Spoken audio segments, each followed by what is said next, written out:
وزیر اعظم relief fund میں زکوٰۃ دے سکتے ہیں؟ کیا وزیر اعظم اور وزیر اعلیٰ کے ریلیف فنڈ میں زکوٰۃ کی رقم ادا کی جا سکتی ہے؟ اس سے انکم ٹیکس میں چھوٹ ملتی ہے۔ محمد عرفان بنگال انڈیا سے۔ بھائی مجھے نہیں پتا کہ وزیر اعظم ریلیف فنڈ میں زکوٰۃ صحیح ٹھکانے پہ جائے گی یا نہیں جائے گی۔ جس چیز کی مجھے تحقیق نہ ہو میں اس پہ کیسے آپ کو گائیڈ کر سکتا ہوں۔ حکومت کے جو کام ہوتے ہیں ان میں جب بہت بڑا فنڈ آتا ہے تو ایسا بھی ہوا ہے ماضی میں کہ وہ حکومتی اہلکار کھا گئے، بہت بڑی رقم کھا گئے، کچھ غریبوں میں دے دی اور زیادہ تر کھا گئے، اور ایسا بھی ہوا ہے کہ دی ہے، ہوا ہوگا یقیناً ماضی میں ایسا بھی۔ تو اب ہمیں نہیں پتہ کہ یہ کیا ہوگا۔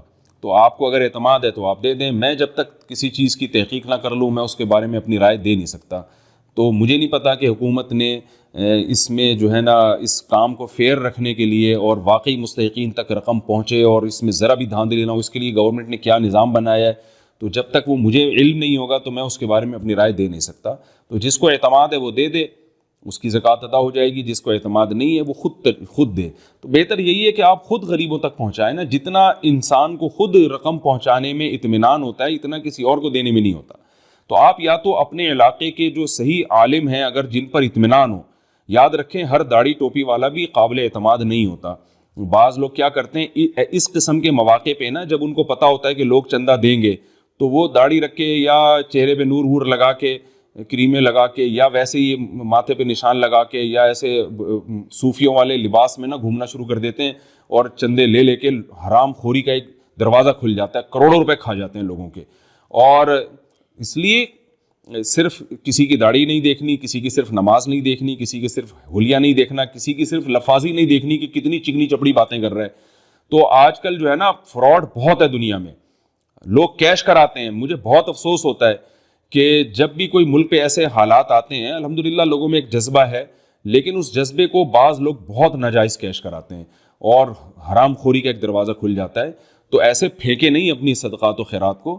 اگر آپ کو حکومت پہ اعتماد ہے تو آپ حکومت کو دیں، اور بہتر یہی ہے کہ خود جا کے سروے کریں یا کسی ایسے عالم پر جو آپ جس کو جانتے ہوں ذاتی طور پر، جن سے مالی لین دین آپ ذرا محلے میں کر کے دیکھیں، آپ ان سے جس پر اعتماد ہو، تو پھر آپ ان کے ذریعے غربا اور مساکین کو رقمیں پہنچائیں، ان کو راشن تقسیم کریں۔ الحمدللہ مساجد کے ائمہ، بہت سے مسجدوں کے امام حضرات یہ کام کر رہے ہیں۔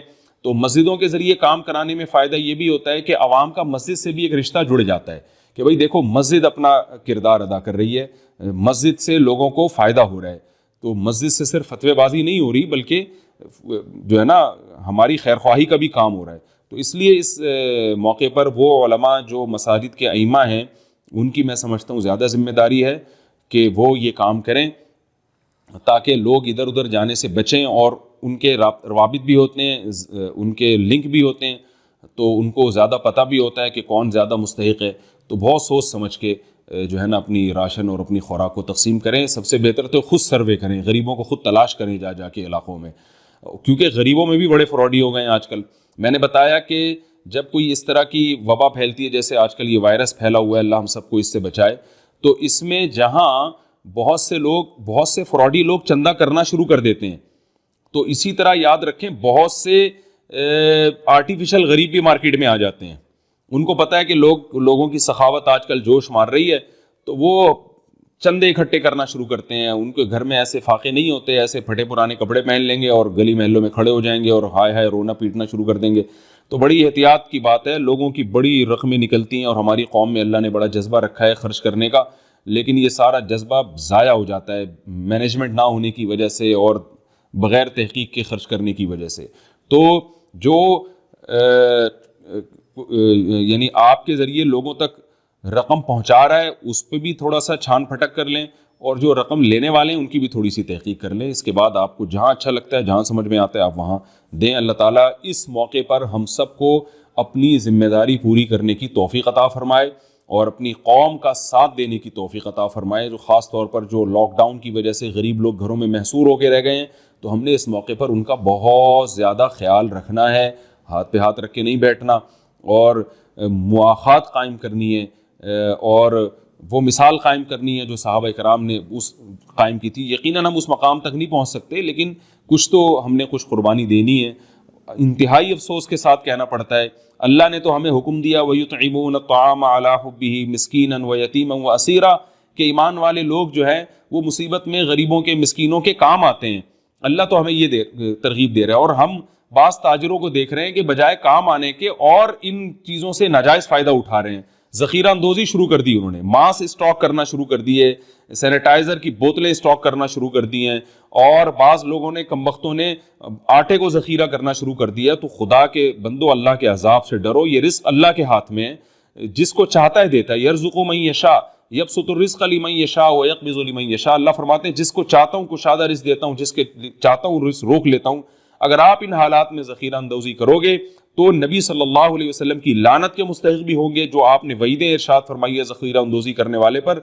اور آپ نے فرمایا جو ذخیرہ اندوزی کرتا ہے، جو جالب ہے، جو مال کھینچتا ہے، بس سب کچھ میری جیب میں آ جائے، تو اللہ تعالیٰ اس کے مال کو تلف کر دیتے ہیں. یہ بددعا دی ہے نبی صلی اللہ علیہ وسلم نے.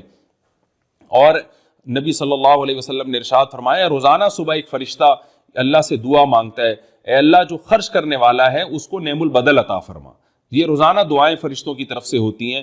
تو اس موقع پر اگر آپ خرچ کریں گے، ذخیرہ اندوزی نہیں کریں گے، اللہ آپ کے رزق میں برکت دے گا. اور اگر آپ نے مال کو گھسیٹنا شروع کر دیا، ذخیرہ اندوزی شروع کر دی کسی بھی عنوان سے، تو آپ کا مال کی برکت برباد ہو جائے گی، خراب ہو جائے گی برکت اس کی، تباہ ہو جائیں گے آپ.